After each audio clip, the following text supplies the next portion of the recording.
성도 여러분, 만약에 주님께서 이번 달에 오시면 어떨까요? 만약에 다음 달이나 금년 말에 예수께서 오신다면 여러분의 마음이 어떻습니까? 가슴이 뜁니까? 기쁩니까? 아니면 피하고 싶습니까? 이 질문에 대답을 하는 것이 재림신앙입니다. 재림신앙을 잘 이해하셔야 됩니다.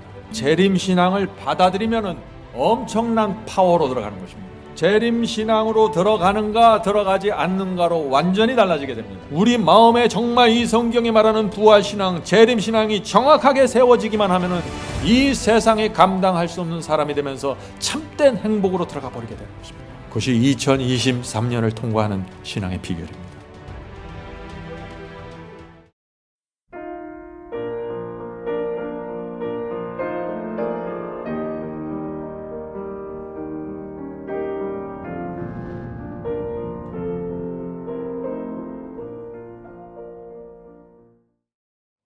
한 해가 시작되면서 금년 경제가 참 어려워질 것이라는 그런 뉴스와 소식들이 자꾸 나오고 있습니다. 그런 소식들을 들으면 저희 마음이 무거워지죠. 대부분 부정적이고 아주 암울한 소식들이 이어지고 있는 것 같습니다. 특별히 부동산 가격이 크게 떨어질 것이라는 염려들, 경제 활동이 위축될 것이라는 소식들, 또 있는 재산을 털고 빚을 내서 집을 산 사람들 마음속에 큰 염려가 생긴다는 그런 소식들 말이죠. 또 우크라이나 전쟁에서 수십만 명이 지금 사망했습니다. 그런데 아직 끝이 보이지 않고 있습니다. 성도 여러분, 이런 소식들을 들으면 저희 마음이 참 어렵습니다. 금년 한 해를 우리가 어떻게 하면 진짜 돌파할 수 있을까요? 돌파라는 단어가 적당한 것 같습니다. 재림신앙으로 가야 되는 것입니다. 재림신앙이 무엇입니까? 우리가 살아있는 동안 주님의 얼굴을 보고 우리가 공중에서 주를 영접할 것을 믿는 신앙이 재림신앙입니다. 만약 우리가 살아있을 때 예수께서 오시고 저 죽었던 의인들이 무덤에서 부활하는 그 영광스러운 모습을 볼 것이라고 믿고 살아간다면 우리에게 어떤 일이 생길까요?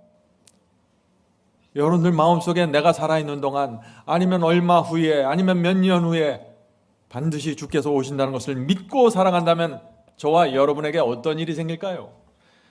엄청난 일이 생깁니다. 우리 마음속에 희망이 생기고 용기가 생기고 이 세상에 두려울 것이 없게 돼버리는 것입니다. 성도 여러분, 이 재림신앙을 잘 이해하셔야 됩니다. 이 재림신앙을 받아들이면 엄청난 파워로 들어가는 것입니다. 재림신앙으로 들어가는가 들어가지 않는가로 완전히 달라지게 됩니다. 참 이상한 거는요, 오늘날 주님을 사랑하는 사람들이 참 많이 있습니다. 예수님의 십자가 얘기를 하면 눈물을 흘립니다. 제가 그런 분들에게 그러나 주께서 곧 재림하십니다. 우리가 살아있는 동안 반드시 주님을 만나게 될 것입니다 라고 설교하면 어떻게 될까요? 불편해합니다. 참 이상하죠? 주님을 그렇게 사랑한다고 고백하는데 그 주님께서 온다고 하면 불편해하는 것이에요. 이것을 제가 어떻게 이해해야 될까요? 주님께서 곧 오신다는 설교를 하면 어떤 분들은 이렇게 저희가 항의합니다. 왜 교인들에게 두려움을 줍니까? 주님께서 오시는 것이 두려움입니까? 신랑 예수가 오는데요, 일주일 동안 우리가 이렇게 힘들고 일해서 지쳐 있는데 왜 주께서 오신다는 설교를 합니까? 오늘 많은 사람들이 재림 설교에 대해서 이렇게 반응하고 있는 것입니다. 왜 그럴까요? 많은 분들이 십자가 사랑 은혜에 매달립니다. 십자가가 우리 신앙의 모든 것이라고 말합니다. 그 말씀은 맞습니다. 그런데 정작 그 사랑과 은혜를 베푸신 주님께서 우리를 찾아오신다고 말하면 싫어하는 것입니다. 여기에 문제가 있다는 것입니다. 신앙에 큰 문제가 생긴 것입니다. 성도 여러분, 잊지 마세요. 이 십자가 사랑과 재림신앙은 같이 가는 것입니다. 두 개가 따로따로 노는 것이 아니에요. 십자가 사랑과 재림신앙이 하나로 결합될 때 여기서 무서운 강력한 에너지가 나오게 되는 것입니다. 많은 사람들이 이 에너지를 놓쳤습니다. 그래서 마지막 교회가 라오디게아 교회가 되는 것입니다. 재림신앙이 정확하게 세워지지 않으면 어떤 일이 생길까요? 타협하게 됩니다. 오해하지 마세요. 이 재림신앙이라는 것은 마인드 컨트롤이 아닙니다. 예수님의 재림을 믿으면 심리적으로 도움이 되니까 재림을 믿어야겠죠. 그런 얘기가 아니에요, 이것이. 재림신앙은 예수께서 하라고 명하신 신앙입니다. 요한복음 14장에 나오는 재림의 약속 아시죠?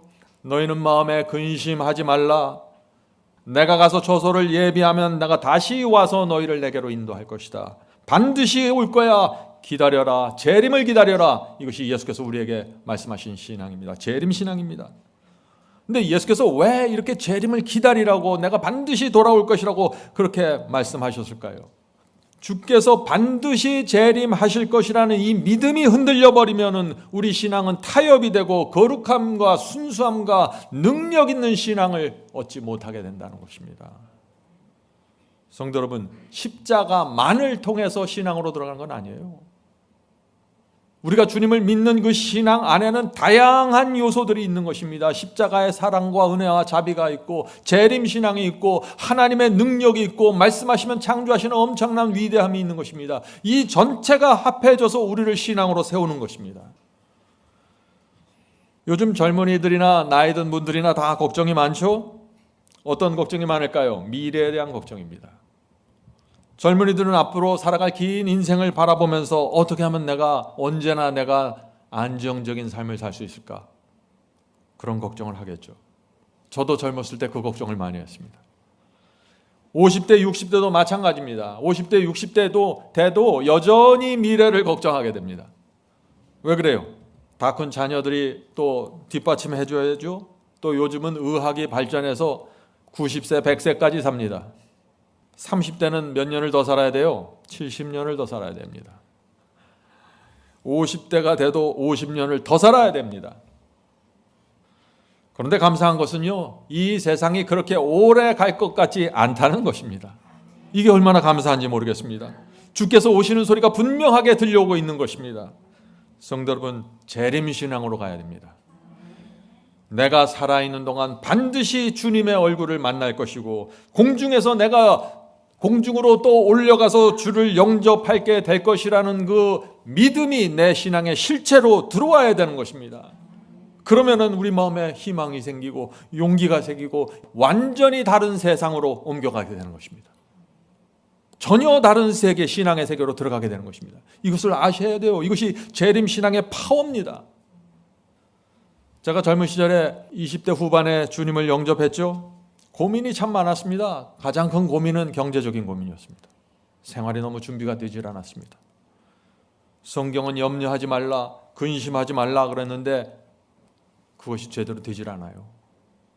노력해도 옛 습관이 떨어져 나가지 않았습니다. 내 세속적인 말투, 행동, 습관들을 끊어버릴 수가 없었어요. 성도분, 제가 이런 문제를 어떻게 극복했을까요? 한 번은 미국 어떤 목사님이 저희 교회 와서 설교를 했는데 제자들이 어떻게 변화되었는지를 설교했습니다.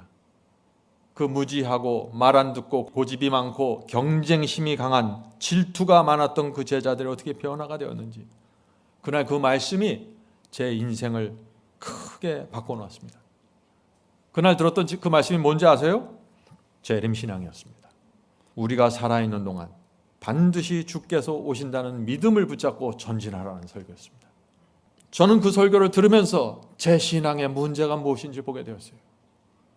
주님은 사랑한다고 했는데, 예수님의 십자가를 통해서 은혜를 받으려고 하는데, 자비를 받으려고 하는데 주님을 기다리지 않는 내 모습을 보았습니다. 저는 그때부터 예언 공부를 하게 되었고, 이 시대는, 내가 살고 있는 그 당시 이 시대는 주께서 여자의 후손을 부르시고 마지막 환란에 들어갈 성도들을 준비하면서 인치는 시대라는 사실을 제가 깨닫게 되었습니다. 주께서 재림하신다는 그 신앙으로 제가 깊이 들어가게 된 것입니다. 그러면서 곧바로 제 신앙에 놀라운 변화가 시작된 것입니다. 제가 갖고 있던 많은 문제들이 떨어져 나가기 시작했습니다. 성도 여러분, 재림신앙은 파워입니다. 왜 그런 줄 아세요? 내가 살아있는 동안 주님의 얼굴을 만나요. 그냥 예수님 사랑, 자비 믿다가 언젠가 내가 죽어서 또 언젠가 부활하고 또 언젠가 되면 내가 하늘 가겠지, 이런 신앙이 아니라 내가 살아있는 동안 반드시 주께서 재림하시고 내가 그분의 얼굴을 만난다는 신앙이에요. 여기서 엄청난 파워가 생기는 것입니다. 물론 그 후에도 근심과 걱정이 되겠죠. 경제적으로 어려움이 있을 때 근심이 됩니다. 자녀들에게 문제가 있을 때 근심이 생겼습니다. 그러나 그때마다 내가 살아있는 동안 반드시 주께서 오실 것이야. 나는 그분을 만나게 돼. 그 믿음을 기억하고 붙잡을 때마다 근심 걱정이 사라져버리는 것입니다. 성도 여러분, 이번 기회에 꼭 재림신앙으로 들어오셔야 됩니다. 그것이 우리의 남은 인생 동안 여러분을 확고하게 지켜주고 보존하게 될 것입니다. 자, 질문을 드립니다. 제자들은 정말 부족하고 유치했고 서로 시기 질투했고 서로 높아지려고 했던 사람들이었습니다. 그런데 어떻게 하나님의 능력 있는 사도로 그들이 세워지게 되었을까요? 하는 질문입니다. 성도 여러분, 그들을 변화시킨 두 가지가 있습니다. 그 두 가지가 뭐예요? 첫째, 부활신앙입니다. 둘째, 재림신앙입니다. 성도 여러분, 우리도 마찬가지입니다. 부활신앙과 재림신앙으로 들어가야 되는 것입니다. 거기서 모든 것을 초월하는 놀라운 세상으로 들어가는 것입니다. 거듭남의 세상입니다. 이 세상에 대한 모든 애착과 근심과 염려로부터 자유로워지는 세상이 있는 것입니다. 들어가는 열쇠가 뭐예요? 부활신앙과 재림신앙입니다. 오늘 제가 그 말씀을 드리려고 하는 것입니다. 오늘 성령께서 꼭 우리 모두에게 역사해 주시길 제가 바랍니다. 사도들은 정말 많은 고민을 할 수밖에 없던 사람들이었죠. 생각해 보세요. 그들은 가난했습니다. 무지한 사람들이었습니다. 많이 배우질 못했습니다. 그런데 이 복음을 듣고 세상 끝까지 복음을 전파하라는 하나님의 명령을 받았습니다. 평생 유대인들의 공격을 받았습니다. 평생 로마 황제의 군사들이 쫓아다녔어요. 그들의 근심 걱정하려면 끝도 한도 없었을 것입니다. 그런데 그런 상황에서 그들이 끝까지 복음에 대한 확신을 잃어버리지 않고 전파했습니다. 소아시아와 아프리카와 유럽 전역을 이들이 휩쓸었습니다. 어떻게 그런 놀라운 신앙과 에너지가 나올 수 있었을까요? 재림신앙입니다. 부활신앙입니다. 이 두 가지를 붙잡고 그들은 세상을 뒤집었던 것입니다. 우리도 그렇게 할 수 있다는 것입니다. 적어도 우리의 생애 속에서 말이죠. 성도 여러분, 이 제자들은요, 자신들이 살아있는 동안 반드시 주께서 하늘을 가르고 나타날 것을 믿었어요. 재림신앙입니다. 주님과 함께 하늘로 올라갈 것을 확신했습니다. 이 제자들의 글을 보면은요, 그 글들이 쭉 나옵니다. 그들은 자신들이 이 세상에 사는데 예수께서 언젠간 다시 올 것을 기다리고 있었어요. 예수께서 승천하시면서 내가 반드시 돌아올 것이라는 말을 남기고 올라갔지만 어떻게 됐습니까? 수십 년이 지나갔습니다. 사도들 중에 여러 명이 순교하기 시작했습니다. 함께 교회를 섬기던 늙은 장로들이 죽고 또 어떤 사람들은 순교당하기 시작했습니다. 그런데 이 제자들은, 바울은 여전히 재림신앙을 붙잡고 있었습니다. 내가 살아있는 동안 주께서 오신다고 믿었어요. 자, 그 말씀을 볼까요? 데살로니가 전서 4장 15절 17절. 우리가 주의 말씀으로 너희에게 이곳을 말하노니 주께서 강림하실 때까지 우리 살아남아 있는 자도, 예수께서 재림하실 때 우리는 살아남아 있을 것이라고 지금 성도들에게 말하는 것입니다. 바울은 자신이 살아서 그리스도의 재림을 목격할 것을 분명하게 말하면서 지금 설교하고 있는 것입니다. 우리 살아남아 있는 자도 자는 자보다 결코 앞서지 못하리다. 주께서 호령과 천사장의 소리와 하나님의 나팔 소리로 친히 하늘로부터 강림하시리니 그리스도 안에서 죽은 자들이 먼저 일어나고 그 후에 우리 살아남는 자들도 다시 나오죠. 바울은 계속해서 예수께서 재림하실 때 자신이, 우리 성도들이 살아있을 것이라고 지금 말하고 있는 것입니다. 그들과 함께 구름 속으로 끌어올려 공중에서 주를 영접하게 하시리니. 성도 여러분, 여러분들이 오늘부터 대화할 때, 교제할 때 우리 살아남은 자도라고 얘기하셔야 됩니다. 그것이 재림신앙입니다. 사도들은 재림신앙을 갖고 있었기 때문에 그 엄청난 핍박과 고난과 염려로부터 벗어날 수 있었습니다. 핍박이 올 때 오히려 즐거워하라고 말하면서 복음을 전했습니다. 그들 속에 단지 십자가에 대한 사랑과 감사만 있었다면 이런 힘으로 나갈 수 있을까요? 그래서 예수께서 하늘로 승천하시면서 재림의 약속을 주시는 것입니다. 반드시 기다려라, 난 돌아올 거야. 성도 여러분, 이 풍진 세상입니다. 이 세상을 우리가 어떻게 돌파할 수 있을까요? 재림신앙으로 깊이 들어가야 되는 것입니다. 다른 길이 없습니다. 여러분이 이렇게 믿으세요. 오늘부터 내가 살아있는 동안 반드시 나는 주님의 얼굴을 볼 거야. 주께서 하늘을 가르시고 나타나는 그 장면을 나는 보게 될 거야. 이렇게 말하면서 사세요. 그렇게 하고 나서 여러분의 신앙과 삶이 어떻게 변화되는지 지켜보세요. 놀라운 일이 생길 것입니다. 근심, 걱정, 얄팍한 신앙, 이기적인 생각들, 애매한 생각들 다 떨어져 나가게 되죠. 순수한 마음으로 주님을 믿게 될 것입니다. 아주 빠른 속도로 여러분의 삶이 개혁이 되고 옛 생애와 옛 습관으로부터 전격적으로 변화되게 될 것입니다. 재림신앙의 힘입니다. 이것이 내가 살아있는 동안 반드시 내가 주님을 만나게 될 것이라고 믿으면요, 달라지게 돼요. 쓸데없는 생각에서 벗어납니다. 말투가 달라지고 내가 갖고 있는 분위기 전체가 달라져 버려요. 실제 그렇습니다. 재림신앙의 힘입니다. 저는 제가 젊었을 때 제가 이 재림신앙을 가볍게 여기고 받지 않았으면 어떻게 됐을까라고 생각합니다. 저는 이 자리에 결코 올 수 없었을 것입니다.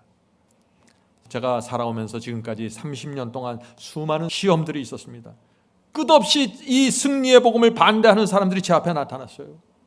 어떤 때는 지쳐서 선교를 내려놓고 쉬고 싶다는 유혹도 받은 적이 있습니다.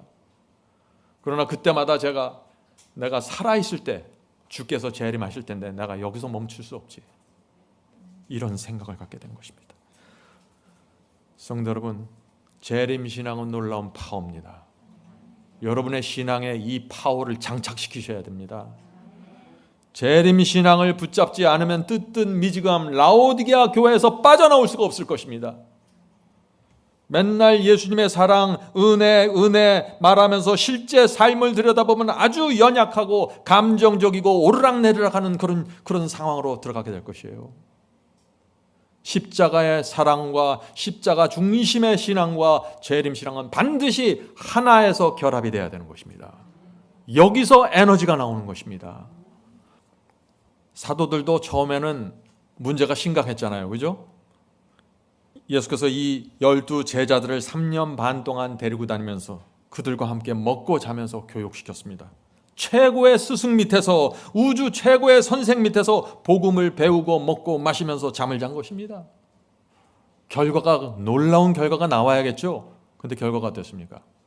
아주 안 좋았죠. 가룟 유다는 예수님을 돈을 받고 팔았습니다.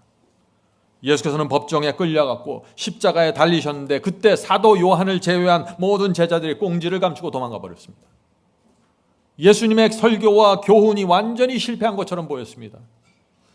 이 제자들이 그때 몸을 피했을 때 잠시 피한 것이 아니에요. 이들은 완전히 믿음을 잃어버린 것입니다. 예수님이 죽었어요. 무덤 속에 들어갔어요. 썩어가기 시작합니다. 누굴 믿겠어요, 이들이? 하나님의 아들이라는 막연한 기대를 가졌는데 죽어버린 것이에요.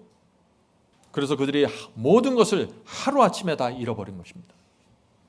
예수께서 돌아가셨을 때 제자들의 모습 보죠. 요한복음 20장 19절부터 20절입니다. 요한복음 19장 19절부터 20절.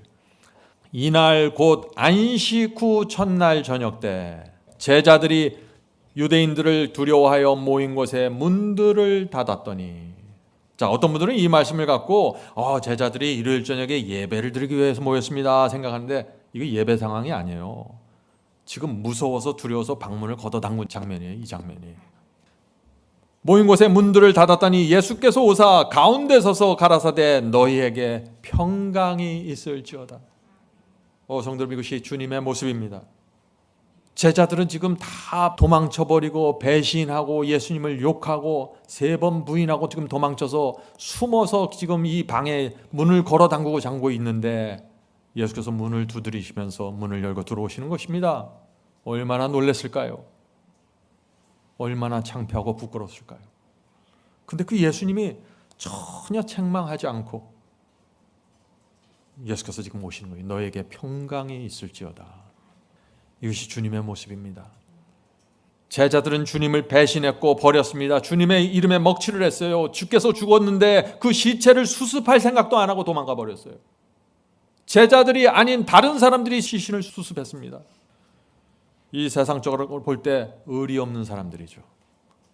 그런데 주님께서 그런 제자들을 찾아와서 너희에게 평강이 있을지어다. 괜찮아. 이제부터 잘하면 돼. 너희 마음에 평강을 가져도 된다. 성도 여러분, 우리가 믿는 주님이 이런 분이십니다. 이 세상 어떤 신이 이런 성품과 이런 모습으로 피조물을 대할까요? 예수님의 제자들이 그리스도의 이런 성품 앞에 무릎을 꿇게 된 것입니다. 결국에는. 성도 여러분, 우리가 주님을 알면 알수록 우리의 전 생애를 바치고 싶어지게 되는 것입니다. 여러분들 신앙이 부족하다고 느끼십니까? 그리스도가 어떤 분인지 계속해서 집중하세요. 그러면 나머지는 따라가는 것입니다. 자, 요한복음 20장 20절 이어지는 20절의 말씀을 계속해서 읽겠습니다. 너희에게 평강이 있을지어다. 이 말씀을 하시고 손과 옆구리를 보이시니 제자들이 주를 보고 기뻐하더라. 성도 여러분, 이것이 부활신앙입니다. 완전히 낙담해서 무서워서 문을 걸어 잠그고 숨어 있었는데 그 사람들이 부활을 보더니 다시 살아나 버리는 것입니다. 예수께서 무덤에 묻혔을 때는 신앙이 완전히 무너졌는데 주께서 부활하시자 이들이 놀라운 생명력을 얻고 크게 기뻐서 지금 일어나게 되는 것입니다. 성도 여러분, 생각해 보세요. 제자들이 얼마나 기뻤을까요? 지금 예수께서 죽으셔서 이제 다 끝났다고 생각한 것입니다. 3년 반 동안 욕을 얻어먹으면서 지금 배를 팔고 그물을 팔고 다 바쳐서 지금 따라다니는 남은 것이 하나도 없는 것입니다. 다 가난해져 버렸어요. 근데 그 주님은 죽었습니다. 근데 3일 만에 다시 살아서 나타나면서 믿지 못하니까 옷을 걷어 올리면서 여기 상처 보지, 여기 상처 보지, 나야. 주님, 우리는 주께서 죽으셨는 줄 알았는데 정말 다시 살아나셨군요. 감사합니다, 주님. 주님은 정말 하나님이십니다. 이것이 부활신앙입니다. 성도 여러분 아세요? 예수께서 부활하셔 이들에게 나타나는 그날 그들은 완전히 다른 사람으로 변화됐습니다. 그냥 예수께서 부활하셨어요. 그게 아니에요. 부활을 보면서 이 제자들이 완전히 다른 사람이 되어버린 것입니다. 제자들은 그때부터 죽는 순간까지 그들의 신앙이 흔들리질 않았어요. 부활하신 그리스도, 이것을 믿는 순간 흔들리지 않는 인침의 경험으로 들어가게 되는 것입니다. 성도 여러분, 인침은 무슨 대단한 무슨 어디 숨어있는 어떤 환상적인 진리를 깨달아야만 받는 게 아니에요. 부활하신 그리스도, 다시 오시는 그리스도, 이 그리스도를 믿을 때 인침받는 신앙, 흔들리지 않는 신앙으로 들어가 버리는 것입니다. 근데 오늘날 수많은 사람들이요, 주님께서 무덤 속에 아직도 묻혀 있는 것처럼 주님을 믿습니다.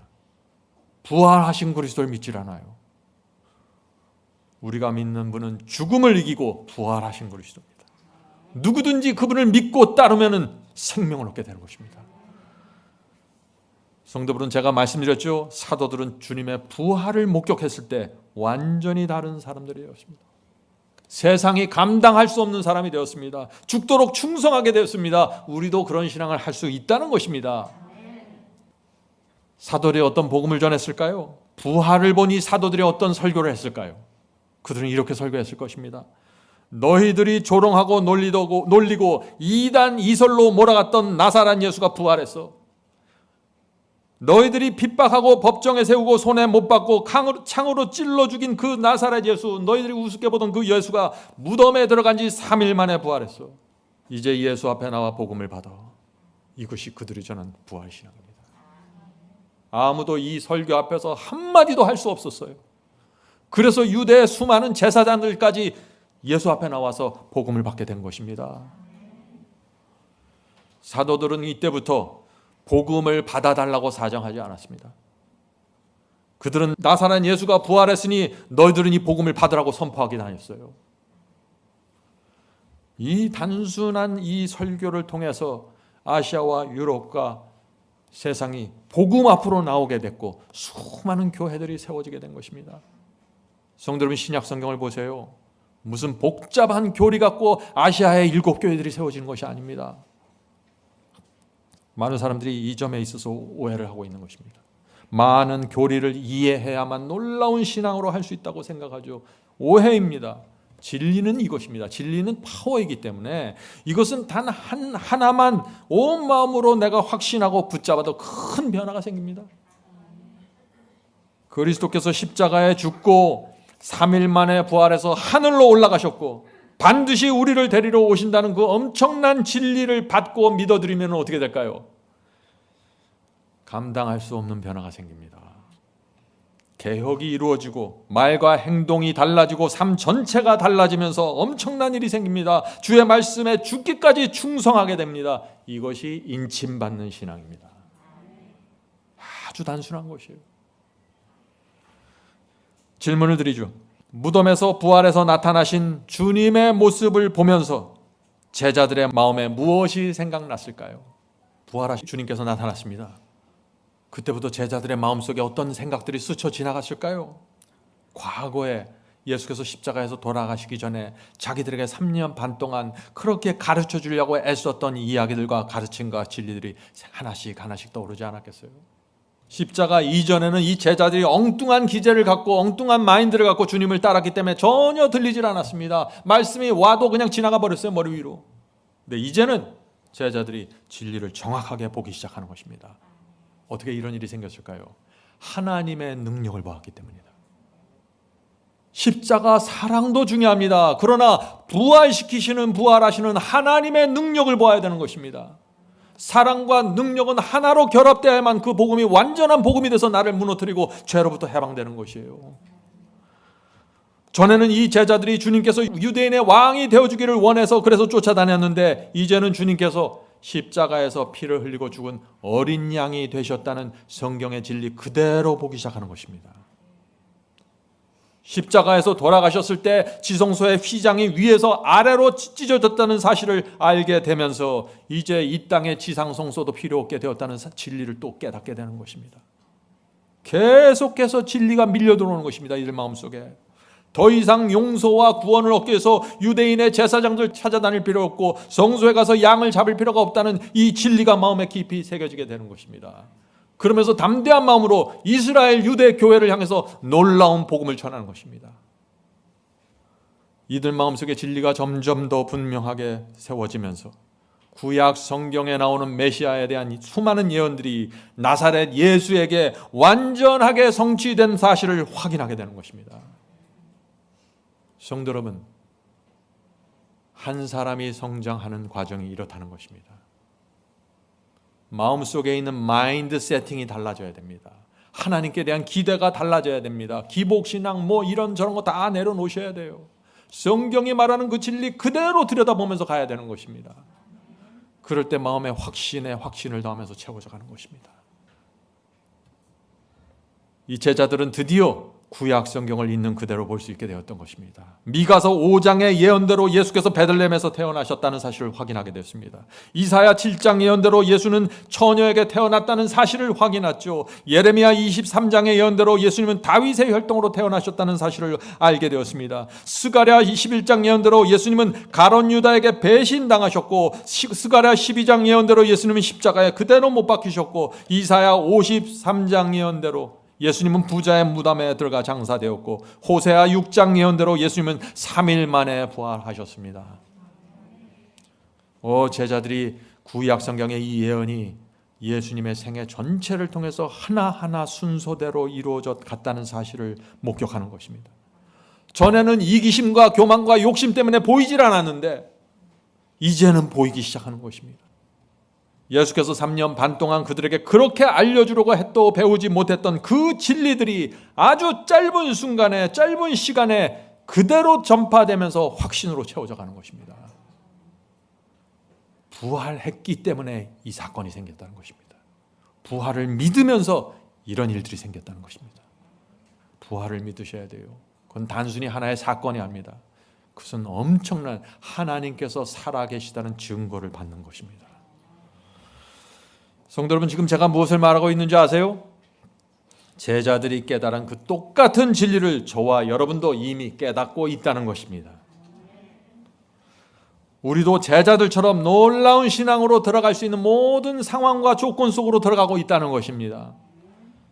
성도 여러분, 여러분이 지금까지 바이블 칼리지에서 배운 것을 잘 보세요. 그리고 이 교회에서 나오면서 들었던 말씀과 설교들을 잘 마음에 정리해 보세요. 그런 것들을 여러분들의 마음과 생애로 잘 붙잡기만 한다면 놀라운 신앙으로 충분히 들어갈 수 있다는 것입니다. 이 세상 어떤 것도 여러분과 저의 마음을 흔들 수 없습니다. 우리가 갖고 있는 이 빛에만 우리가 집중하고 붙잡고 있다면 말이죠. 어떻게 할 수 있어요? 제자들의 경험을 통해서 우리가 확인할 수 있다는 것입니다. 제자들이 이 재림신앙과 부활신앙을 받으면서 어떻게 됐습니까? 이제 죽어도 좋고 사라져도 좋고 매 맞아도 좋고 난 상관없다, 이렇게 돼버린 거예요. 적은 것 때문에 다투지 않고 시기 질투하지 않고 모든 것을 초월해버리는 신앙으로 넘어가게 되는 것입니다. 성도 여러분, 성경이 우리에게 무엇을 말하는지 보셔야 돼요. 어떻게 해야 이 참된 신앙으로 들어가는지 정확하게 보셔야 돼요. 우리도 가능하다는 것입니다. 우리 마음에 정말 이 성경이 말하는 부활신앙, 재림신앙이 정확하게 세워지기만 하면은 이 세상에 감당할 수 없는 사람이 되면서 참된 행복으로 들어가 버리게 되는 것입니다. 그것이 2023년을 통과하는 신앙의 비결입니다. 주님께서 하늘로 올라가면서 내가 세상 끝날까지 너희와 함께 하겠다고 약속했습니다. 제자들은 이것을 그대로 받아들였습니다. 여러분도 이 말씀을 그대로 받아들이면 제자들의 신앙으로 들어가는 것이에요. 참 이 신앙의 비결이라는 건 단순합니다. 우리가 이 정말 성경이 말하는 이 신앙으로 들어가면요, 하루하루가 즐겁고 확신으로 살아가게 되는 것입니다. 사업이 안 되고 직장이 흔들리고 뭐 일이 잘 안 풀리고 자녀 문제가 어떻고 다 소용없어요. 자유로워지는 것입니다. 내 인생을 하나님께서 인도하신다는 그 믿음 아래 다 맡기고 가는 것입니다. 성도 여러분, 오늘날 많은 사람들이 왜 이렇게 얄팍하게 신앙하고 왜 교회를 수십 년 다니는데 그렇게 이기적이고 왜 그렇게 헌신하고 희생하라면 주저주저하고 이렇게 뒤로 빼는지 이유를 아시겠어요? 부활신앙과 재림신앙이 없는 것입니다. 그냥 말로만 주님을 사랑하고 말로만 십자가 사랑해요. 이 모든 신앙은 하나로 연합해야 되는 것입니다. 십자가의 복음과 재림신앙과 부활의 복음이 하나로 뭉쳐지면 때 여기서 놀라운 파워가 나오는 것입니다. 이것을 통째로 받으셔야 됩니다. 패키지입니다. 이것은 따로따로 띄어서 난 이거는 받고 저거는 안 받을래, 아닙니다. 그것은 정말 주님께서, 하나님께서 지금도 존재하시고 지금도 나를 인도하신다는 사실을 우리가 믿으면은요, 절대 우리가 이 세속을 고집할 수 없습니다. 죄를 고집할 수 없어요. 주님께서 내 곁에 계시고 천사들이 내 곁에서 시중을 들고 있다는 사실을 우리가 믿으면은 함부로 말하지 않고 거짓말하지 않고 다른 사람을 뒤에서 은근히 무너뜨리지 않습니다. 그런 일을 할 수가 없어요. 오늘 많은 사람들이 아니 어떻게 우리가 죄를 이길 수 있습니까? 우리 같은 연약한 사람들이 우리는 죄덩어리인데 어떡합니까? 그냥 하나님의 자비와 은혜밖에 없습니다. 자꾸 이런 말들을 하죠. 부활신앙, 십자가의 사랑, 재림신앙 하나로 통째로 받질 못해서 그런 말을 자꾸 하는 것이에요. 내가 살아있는 동안 반드시 주님의 얼굴을 보고 주께서 하늘을 가르고 나타나실 그 모습을 내가 볼 것이라고 믿는데 어떻게 감히 그 앞에서 내가 죄를 고집할 수밖에 없습니다 라고 말할 수 있어요? 그 말씀 할 수가 없는 것입니다. 자, 질문을 드립니다. 왜 많은 사람들이 오랫동안 교회를 다니는데 주의 사업에 헌신하지 못하고 재물과 시간을 진리를 위해서 바치지 못할까요? 하는 질문입니다. 여러분들이 이제 이 대답을 아시겠죠? 하나님께서 살아계시다는 사실을 믿지 못하기 때문입니다. 주님께서 정말 재림하실 것을 믿고 기다린다면 그렇게 신앙할 수가 없는 것입니다. 모든 것은 실체가 되고 내 모든 것을 들여서 주께서 원하시는 것이 무엇입니까? 라고 질문하게 되는 것입니다. 오늘 제가 드리는 이 말씀이 좀 무리가 있습니까? 아닙니다. 정직한 양심으로 우리가 생각하면 오늘 제가 나누는 이 말씀을 받을 수밖에 없을 것이에요. 성도 여러분, 이 다니엘서와 요한계시록에는요 여러 기간과 날짜들이 나오죠. 1260일, 한때와 두때와 만때, 42달, 70주일, 2300일 많은 날짜와 기간들이 나옵니다. 그런데 세상 마지막으로 가면, 세상 끝으로 가면 더 이상 기간이나 날짜가 나오지 않습니다. 더 이상 기간이나 날짜가 안 나와요. 왜 그럴까요? 그리스도의 재림은 정해진 날짜와 기간이 없다는 것입니다. 단지 징조 하나를 주면서 너희들이 때를 분별하라 이렇게 말씀하시는 것이죠. 그래서 마태복음 24장에서 예수께서 이 말씀하시는 것입니다. 마태복음 24장 36절 그 날과 그 때는 예수께서 재림하시는 그 날과 때는 아무도 모르나 하늘의 천사들도 아들도 모르고 오직 아버지만 아시느니라. 오직 하나님만 그 날과 때를 아신다는 것입니다. 자꾸 이 날짜, 시간 알려고 애쓰지 마세요. 허망한 일입니다. 날짜 안다고 신앙이 세워지는 게 아니에요. 그리스도의 재림의 날짜는 아무도 모릅니다. 자, 그러면 또 한번 질문을 드리죠. 하나님께서 왜 주께서 재림하시는 날짜를 감추어 두셨을까요? 왜 우리가 그 날을 알지 못하게 덮어놓으셨을까요? 그 날을 알면 더 잘 준비하는 거 아닌가요? 하는 질문입니다. 그 반대입니다. 재림의 날짜를 알면 순수한 신앙하지 못하게 됩니다. 이기적인 신앙을 하게 됩니다. 만약 여러분이 주께서 2030년에 주께서 재림하신다는 그 날짜를 하나님께서 여러분에게 개인적으로 알려주시면 어떻게 될까요? 많은 사람들이 2029년까지는 마음대로 살 것입니다. 마지막 순간까지 마음에 살다가 1년 남겨놓고 내가 회개하고 시작해야지. 이기적인 신앙이라는 것이죠. 그것은 충성이 아닙니다. 그건 재림신앙이 아닙니다. 재림 날짜를 정하는 순간 그 사람은 재림신앙에서 빠져나가는 것입니다. 바울은 재림신앙을 분명히 얘기합니다. 고린도전서 15장 51절 52절입니다.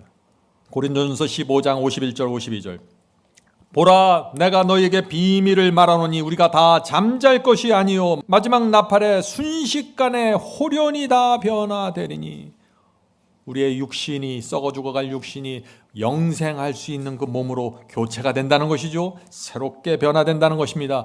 나팔 소리가 나매 죽은 자들이 썩지 아니할 것으로 다시 살고 우리도 변화되리라.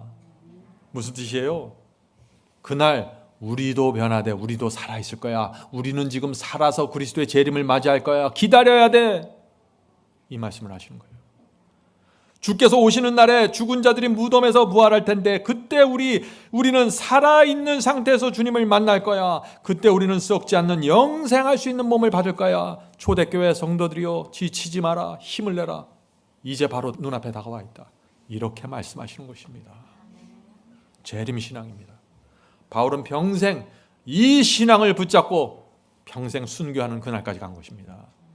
놀라운 에너지와 파워가 바울의 신앙에서 어느 부분에서 나오고 있는지 여러분들 잘 보셔야 돼요. 성도 여러분, 오늘 말씀을 통해서 재림신앙의 실체를 보게 되길 바랍니다. 재림신앙으로 들어가면 완전히 다른 세상으로 여러분이 넘어가게 됩니다. 여러분들 그것을 원하지 않으세요? 정말 연약하고 무기력하고 감정적이고 오르락내리락하고 병적이고 충동적인 이 신앙에서 벗어나 견고하고 일관성 있고 한결같은 그 선을 가리면서 달려가고 싶지 않습니까? 재림신앙 붙잡으셔야 돼요. 재림신앙. 그렇게 될 때 우리 속에서 성령의 역사도 분명하게 역사하기 시작할 것입니다. 자, 예수님이 요한복음 14장에 재림의 약속을 주셨습니다. 그 약속을 읽어보면은요, 그 약속을 주시는 주님의 심정을 우리가 느끼게 됩니다. 한번 잠깐 이 성경절을 읽을 때 여러분 주님의 심정을 한번 느껴보세요. 요한복음 14장 1절부터 3절입니다. 너희는 마음에 근심하지 말라. 하나님을 믿으니 또 나를 믿으라. 예수께서는 지금 염려하시는 것입니다. 제자들의 마음이 흔들릴 것을. 이제 예수께서 십자가에 돌아가시고 이 제자들이 엄청난 고난을 받게 됐는데 다 흔들릴 것을 염려하시는 것입니다. 그래서 하나님을 믿으니 또 나를 믿으라 말씀하시는 것이죠. 내 아버지 집에 거할 곳이 많도다. 그렇지 않으면 너희에게 일렀으리라. 내가 너희를 위하여 처소를 예비하러 가노니 가서 너희를 위하여 처소를 예비하면 내가 다시 와서 너희를 내게로 영접하여 나 있는 곳에 너희도 있게 하리라. 성도 여러분, 재림의 약속을 주시는 주님의 마음이 느껴지십니까? 이 말씀을 보면 예수께서 마치 금방 올 것처럼 말하고 있는 것이에요. 그것이 예수님의 마음이에요. 예수님은 늦게 오려고 애를 쓰시는 분이 아닙니다. 어떻게 해서든지 빨리 오기를 원하시는 것이에요. 우리도 그래서 빨리 오시는 주님을 바라보고 기다려야 된다는 것입니다. 그래서 이 예수님의 약속과 재림의 약속과 예수님의 그 약속을 주시는 마음을 우리가 정확하게 붙잡으면은 우리의 생애가 완전히 달라질 수밖에 없게 되는 것입니다. 완전히 말이죠. 어떻게 달라지게 될까요? 재림신앙을 받잖아요. 염려할 일이 분명히 생겨요. 근데 염려가 되질 않아요. 압도당하질 않아요. 참 이상합니다. 분명히 이기심을 발휘해야 되는데 이기적이 되질 않아요. 잘난 척하고 싶지도 않게 됩니다. 더 이상 함부로 말하고 싶지도 않아요. 나를 위해서 살고 싶은 생각이 사라져버립니다. 예수께서 오시는데 나를 위해서 산다는 게 무슨 의미가 있어요? 곧 오시는 주님을 위해서 내가 모든 것을 쏟아부어도 부족한데, 정말 우리가 살아있는 동안 주님을 만나게 된다고 믿으면은 내 마음의 확신을 흔드는 일에는 손을 대지 않게 되는 것입니다. 진리가 아닌 것에는 관심이 없게 돼요. 물론 우리가 실수로 몰라서 잘못할 수 있습니다. 그러나 알면서 의도적으로 남을 해할 수 없는 것입니다. 분명해집니다. 이런 것들이. 성도 여러분, 우리가 살아가는 이 말세입니다. 이 말세는 사탄이 지배하는 세상이에요. 고통이 많습니다. 온 세상 사람들이 어때요? 지독하게 이기적이고 지독하게 자기만 생각하는 사람들로 꽉 차 있어요. 그것이 디모데후서의 말씀 아니에요? 디모데후서 3장 1절부터 5절입니다. 디모데후서 3장 1절부터 5절. 내가 이것을 알라. 말세에 고통하는 때가 이르니. 말세는 고통하는 때입니다. 어떤 사람이 고통당하게 될까요? 의인이요 악인이요? 의인들이 고통당하는 때라는 것입니다. 왜 고통당해요? 온 세상이 지독한 이기심으로 자기를 사랑하는 정신으로 채워져 있기 때문이죠. 자, 말세에 고통하는 때가 이르니 사람들은 자기를 사랑하며 돈을 사랑하며 자긍하며 교만하며 회방하며 부모를 거역하며. 왜 부모를 거역해요? 자기를 사랑하기 때문에 부모까지 거역한다는 거예요. 감사치 아니하며 거룩하지 아니하며 무정하며 원통함을 풀지 아니하며. 자기를 사랑하기 때문에 한번 삐치면 풀지를 못해요. 말세의 징조예요, 이것이. 원통함을 풀지 아니하며 참수하며 절제하지 아니하며 사나우며 선한 것을 좋아하지 아니하며 배반하여 팔며 조급하며 자고하며 쾌락 사랑하기를 하나님 사랑하는 것보다 더하며 경건의 모양은 있으나 경건의 능력은 부인하는 자니 이 같은 자들에게서 내게 돌아서라. 성도 여러분, 온 세상이 이런 모습입니다. 이것이 저 세상에서 술 먹는 사람들 이야기가 아니에요. 교회 안에 있는 사람들이 지금 이런 모습으로 살아가게 된다는 것입니다. 성도는 왜 경건의 능력이 없을까요? 경건의 모양은 있는데 능력이 없을까요? 오늘 제가 말씀드린 이 말씀이 포인트입니다. 부활의 신앙이 없고 재림의 신앙이 없고 그리스도의 십자가에 대한 위대한 자비가 없는 것입니다. 이 세계가 하나로 연합되지 못하고 따로따로 놀면서 계속해서 끊임없이 교만이 올라오고 이기심 속에 묻혀버리는 거예요. 성도 여러분, 우리가 이런 세상에서 이 자기밖에 모르는 이 세상에서 우리가 어떻게 신앙을 지킬 수 있을까요? 재림신앙으로 깊이 들어가야 됩니다. 바울처럼 제자들처럼 말이죠. 우리가 살아있는 동안 반드시 그 부활하신 그리스도께서 다시 오셔서 나를 하늘로 데려갈 것이라는 그 사실을 믿고 전진해야 됩니다. 이것이 신앙의 핵심입니다. 주께서 반드시 환한 얼굴로 그 마지막 날에 내 손을 잡아주면서 착하고 충성된 종아, 네가 잘했다. 이 한마디 듣는 것이 우리의 최고의 목표가 아닙니까? 그런 사람들은 이 세상을 나그네처럼 살게 되는 것입니다. 이 세상을 초월하게 되는 것입니다. 다른 세상으로 들어가게 되는 것입니다. 성도 여러분, 한 가지 제가 좀 부탁드릴 말씀이 있습니다. 저도 그렇고 여러분도 그렇고 많은 분들이 참 주님을 진실하게 믿고 따라가는데 내가 실수하고 넘어진 것을 자꾸 생각하면서 힘들어해요. 내가 정말 이런 승리의 복음으로 가야 되는데 나는 이렇게 부족할까 자꾸 그러면서 무너집니다. 그런데 여러분, 그것보다 훨씬 더 중요한 게 있어요. 그게 뭔지 아세요? 변치 않는 마음입니다. 내가 쓰러져도 변치 말아야 돼요. 끝까지 충성하겠다는 마음이 중요한 것입니다. 내가 실망해도 끝까지 충성합니다. 주님은 제 마음을 아시죠? 그리고 전진하는 것입니다. 주께서 오실 때 저는 반드시 칭찬받기를 원합니다 하는 이 소원을 품고 살아가야 되는 것입니다. 그것이 진짜 신앙입니다. 이 진짜 신앙을 하면 지치지 않고 무너지지 않고 넘어져도 여전히 일어서면서 헌신하고 희생하고 봉사하면서 풍요로움 속에서 살아가게 되는 것입니다. 하나님께서 우리가 그렇게 살기를 원하시는 것입니다. 자, 예수께서 부활하셔서 40일 동안 제자들에게 성경을 가르치셨죠. 그러고 나서 하늘로 붕붕 떠서 올라가는 그 장면이 나옵니다. 사도행전 1장에 그 모습이 나오죠. 사도행전 1장 9절부터 10절입니다. 예수께서 하늘로 올라가는 그 모습을 보는 제자들의 마음이 어땠을까요? 한번 상상해 보세요. 자, 읽겠습니다. 저희 보는 데서 하늘로 올리어 가시니 구름이 저를 가리워 보이지 않게 하더라. 올라가실 때 제자들이 자세히 하늘을 쳐다보고 있는데, 제자들의 마음에 느껴지십니까? 예수님이 가시면 우리는 어떡하라고요? 제자들이 하늘 높이 올라가서 더 이상 보이지 않을 때까지 계속해서 하늘을 바라보고 있는 것입니다. 그때 천사들이 나타나서 이제 그만 봐라 하시는 거예요. 흰옷 입은 두 사람이 저희 곁에 서서 가로되 갈릴리 사람들아 어찌하여 서서 하늘을 쳐다보느냐? 너희 가운데 하늘로 올리우신 이 예수는 하늘로 가심을 본 그대로 오시리라 하였느니라. 예수님의 결심입니다. 예수께서 반드시 다시 오시겠다고 작정하고 올라가니까 염려하지 마, 이 말을 하시는 것입니다. 성도 여러분, 성경은 우리에게 재림신앙을 요구하고 있는 것입니다. 너희들이 재림신앙을 갖고 살아야 흔들리지 않을 거야. 천사들의 말을 들은 이 제자들의 마음이 어땠을까요? 뜨거움으로 채워지기 시작했습니다. 예수께서 반드시 오시는구나. 그때부터 제자들은 죽도록 일하면서 죽도록 복음을 전하는 것입니다. 아주 단순한 삶을 사는 것입니다. 성도 여러분, 재림의 약속이 여러분의 마음을 뜨겁게 해주고 있습니까? 이것이 안 되면 놓치고 있다는 것입니다. 뭔가 재림은 우리 마음에 놀라운 희망을 줘야 되는 것입니다. 주께서 반드시 재림하시다는 이 진리 앞에서 내 세상의 애착심과 근심, 걱정과 이기심과 교만이 다 떨어져 나가는 것입니다. 참 안타까운 사실은 오늘날 기독교 안에 이 재림신앙이 거의 사라져버렸다는 것입니다. 제가 말씀드렸지만 십자가를 말하면 눈물 흘리는 사람들은 굉장히 많아요. 그런데 이 재림을 말하면 멀뚱멀뚱 쳐다봅니다. 전혀 감을 잡지 못합니다. 재림이 뭐예요? 재림은 성경의 결론이에요. 재림은 성경의 유일한 소망입니다. 재림이 없으면 아무것도 안 돼요. 재림이 없으면 여러분이 교회 다니고 헌금 드리고 희생하는 모든 자체가 아무것도 아닙니다.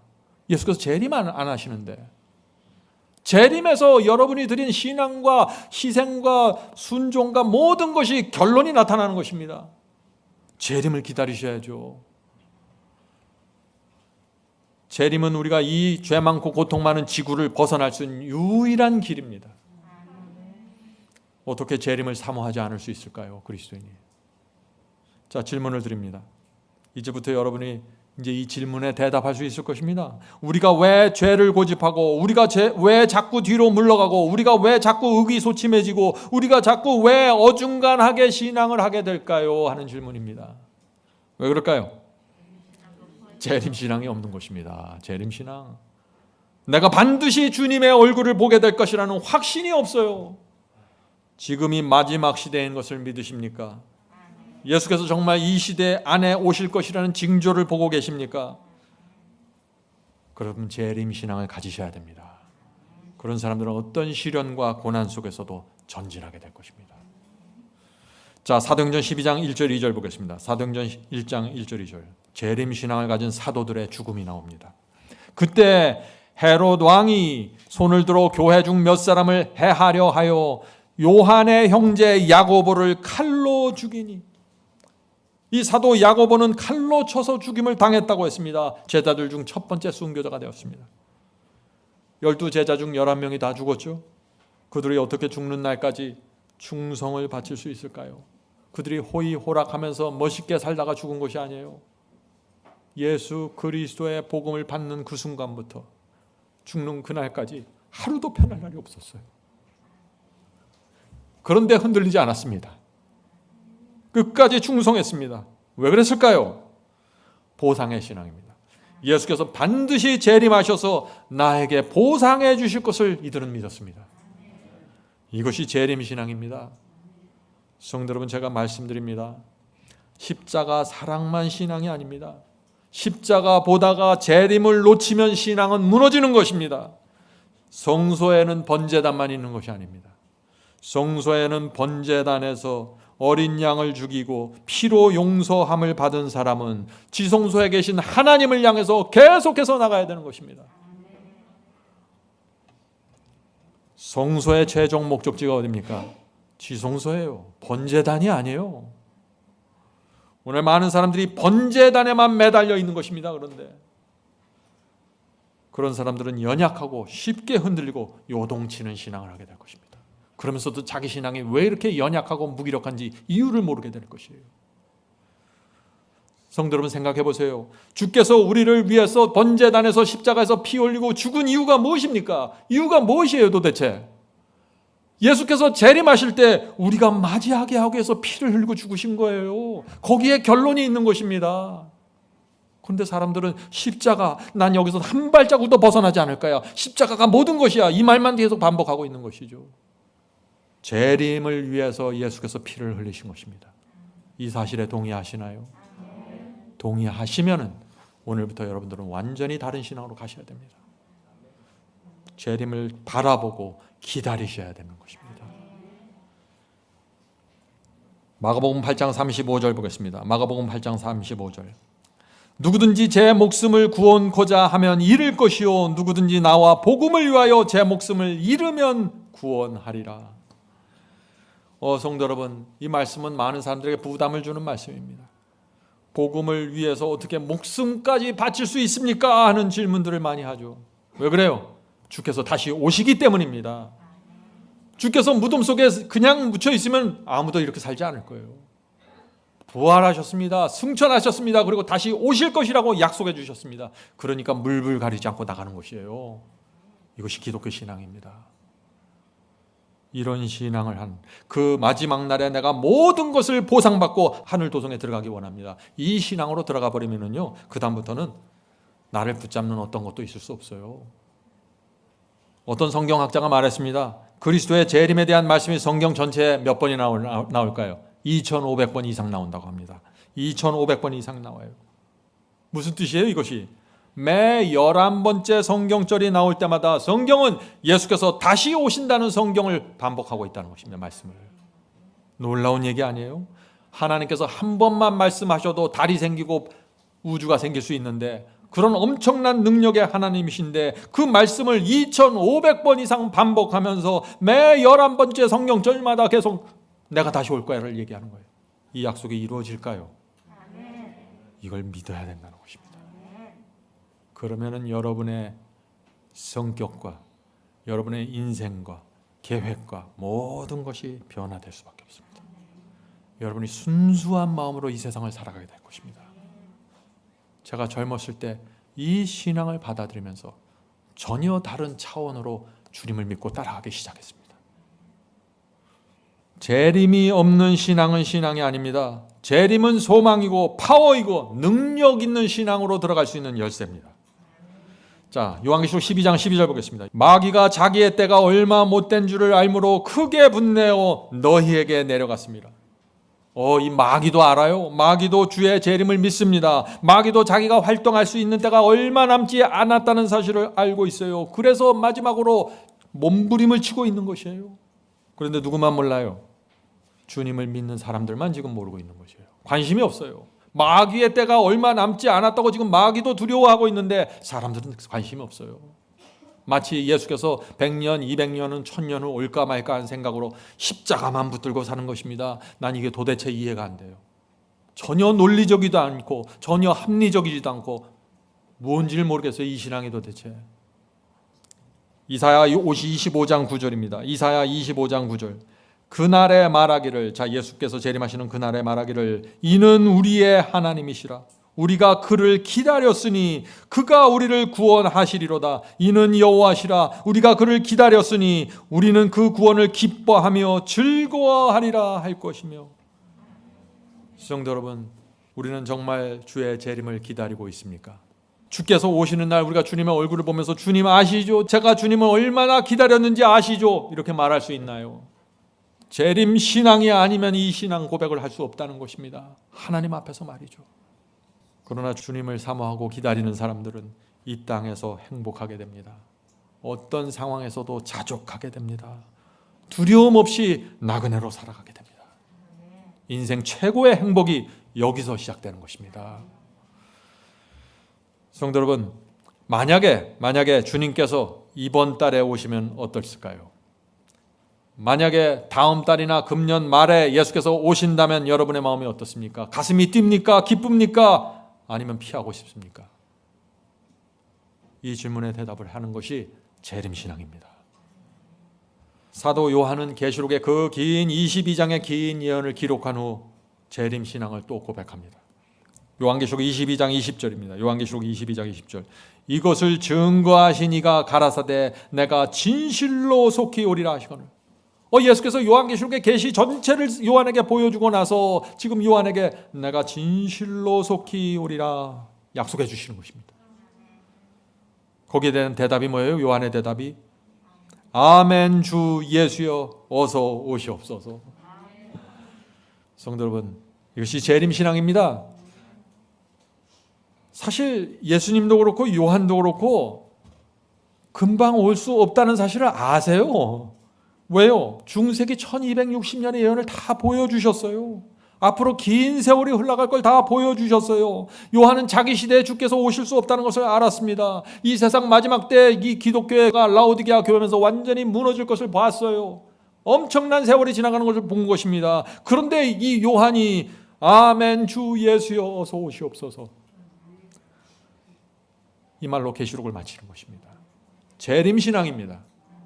재림신앙은 어떤 징조와 무슨 사인이나 어떤 지식을 갖고 가져가는 것이 아니에요. 그리스도의 재림을 기다리는 마음, 주님을 꼭 다시 보고 싶은 마음, 그 마음으로 가는 것입니다. 신랑을 기다리는 신부의 마음, 그것이 재림신앙입니다. 성도 여러분 아세요? 매 시대마다 하나님의 백성은 재림신앙을 했습니다. 사도들만 한 것이 아닙니다. 주께서 반드시 재림하셔서 지금 우리들이 하고 있는 이 헌신과 충성을 주께서 기억하시고 보상하실 것이라고 믿었기 때문에 주저하지 않고 자신의 생애를 드릴 것이에요. 성도 여러분, 그들은 중세기입니다. 그런데 우리는 지금 마지막 시대입니다. 지금은 주의 재림이 가장 가까운 시대에 우리가 살아가고 있는 것입니다. 다니엘서 보세요. 신상 예언에서 마지막 발끝 시대가 우리의 시대입니다. 뜨인 돌이 날라와서 발끝을 때려서 세상 역사를 무너뜨리는 그 시점이 저와 여러분의 이 시대입니다. 요한계시록도 마찬가지입니다. 7교회 예언에서 마지막 7번째 교회 라오디게아 교회 시대가 우리가 살고 있는 지금입니다.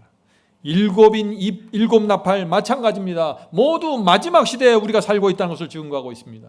마태복음 24장의 재림의 징조를 보세요. 모두 지금 우리가 살고 있는 이 시대에 이런 재림의 징조들이 나타날 거라고 말하고 있는 것입니다.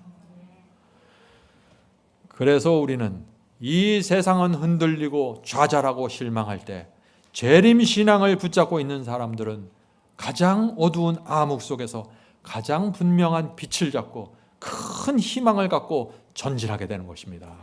재림신앙의 파워는 여기서 나오는 것입니다. 아우슈비츠 수용소 아시죠? 아우슈비츠 수용소에 수백만 명의 유대인들이 끌려갔습니다.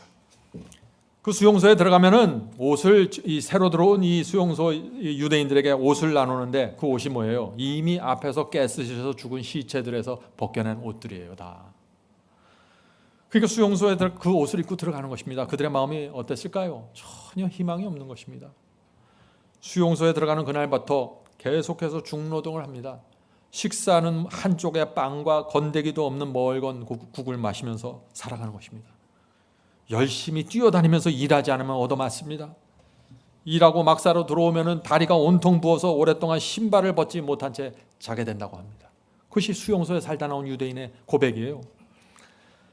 그런데 그런 엄청난 정말 희망이 없는 그런 상황 속에서 끝까지 견디고 살아남은 사람들을 살펴보았는데 그들에게 한 가지 공통점이 있었다고 합니다. 그것이 무엇일까요? 희망입니다. 소망이에요. 마음에 희망을 붙잡고 있던 사람들이 있어요. 내가 반드시 이 수용소에서 벗어나 살아날 거야. 나는 반드시 가족을 다시 만날 수 있어. 전쟁이 곧 끝나게 될 거야.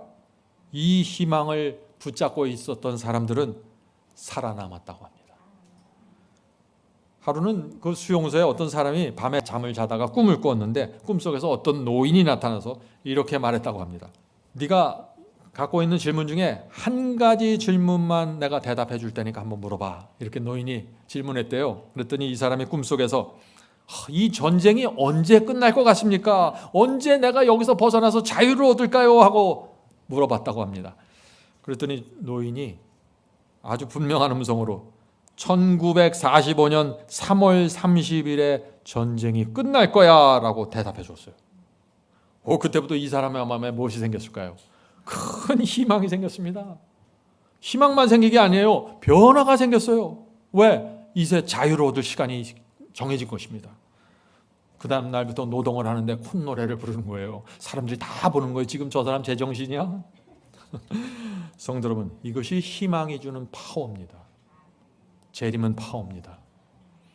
형편없는 음식을 먹으면서도 이 사람은 신나게 살았어요. 그런데 문제가 생겼습니다. 어떤 문제가 생겼을까요? 노인이 말해준 그 날짜가 가까이 오는 거예요. 꿈속에서 그 노인이 알려준 그 날짜가 지금 지나갑니다. 아침에 눈을 떴는데 여전히 해방이 안 돼요. 전쟁이 끝났다는 소식이 안 들려요. 저녁에 해가 지는 데까지 말이죠. 그 다음 날부터 어떻게 됐을까요? 시름시름 앓기 시작합니다. 완전히 희망을 잃어버리는 것입니다. 성도 여러분, 여기에 여러 가지 교훈이 담겨 있는 것입니다. 오늘 재림신앙을 가진다는 사람들이 자꾸 날짜를 정하고 그날까지 희망을 차서 콧노래를 부르면서 살아요. 그리고 자기가 정한 날짜가 지나가면 어떻게 해요? 완전히 좌절하고 꼬꾸라지는 것입니다. 그렇게 하지 말라는 것입니다. 재림에 대한 희망은 하나님의 능력과 그분의 다시 오심에 대한 약속에서 나오는 것입니다. 날짜에서 나오는 것이 아니에요. 재림에 대한 소망을 잃어버리면 시름시름 죽어가게 됩니다. 아우슈비츠 수용소에는 참 특별한 통계가 있습니다. 그건 뭐냐면은 크리스마스가 지나고 새해가 될 때마다 죽는 사람들이 2배로 늘어난다고 합니다. 이제 이유를 아시겠죠? 왜 그래요? 희망을 잃어버린 것입니다. 금년 말까지는 자유를 얻을 거야. 전쟁이 끝날 거야. 근데 금년 말이 지나고 새해가 되었는데 전쟁이 끝났다는 뉴스가 없는 거예요. 희망을 잃어버린 것입니다. 이 더럽고 추한 수용소에서 벗어날 수 있는 가능성이 없는 것입니다. 또 한 해를 보내야 되는 것이 끔찍한 것입니다. 병이 드는 것입니다. 죽는 것입니다. 이것이 아우슈비츠 수용소예요. 성도 여러분, 우리는 이 세상에서 벗어날 수 있습니다. 벗어날 수 있는 길은 하나입니다. 그리스도의 재림입니다. 유일한 소망과 희망입니다. 재림은 두려움을 주는 기별이 아니에요. 그것은 희망과 소망의 기별입니다. 이 기별을 놓치면은 죽는 것입니다. 타협하게 되고 무너지는 것입니다.